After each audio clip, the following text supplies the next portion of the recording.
I'm Doug Doyle with the Art of the Story. NEA Jazz Master Dorthon Kirk's signature greeting is Bright Moments, taken from her late husband Rahsaan Roland Kirk's famous tune. Bright moments is like hearing some music that ain't nobody else heard, and if they heard it, they wouldn't even recognize that they heard it because they've been hearing it all their life, but they nutted on it. So when you hear it and you start popping your feet and jumping up and down, they get mad because you enjoying yourself, but those are bright moments that they can't share with you because they don't know even how to even go about listening to what you're listening to, and when you try to tell them about it, they don't know a damn thing about what you're talking about.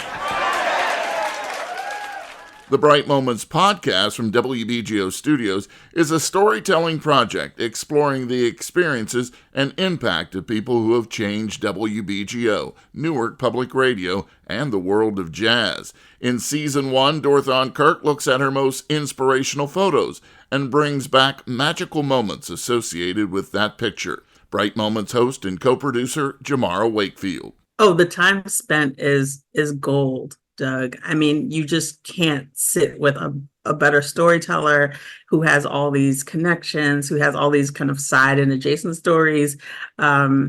It's a pleasure, and I feel honored to spend time with her. So episode 2, we start with the playbills, 3 playbills from a concert series called Classical Jazz at Lincoln Center, which is an amazing story because it predates Jazz at Lincoln Center as we know it today.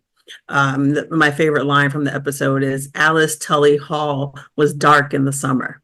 That's where she starts her story. And it's this amazing story of the space that really was being unused and jazz was being,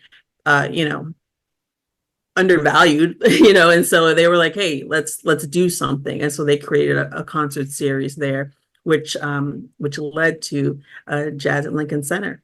It's a great story. Here's a taste of episode 2, where DK talks about Max Roach and Abbey Lincoln. I remember being backstage, and I remember seeing Max and Abbey embracing, and they just look so natural together and look so loving as a couple. In my heart of hearts, sure. I was hoping they would get back together. They were just such a natural. Ain't but 2 things on my mind: drive a man and quitting time.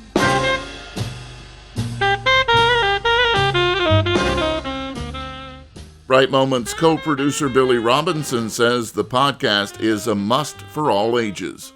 These are stories that have to be told because otherwise they're going to just fall into the ether.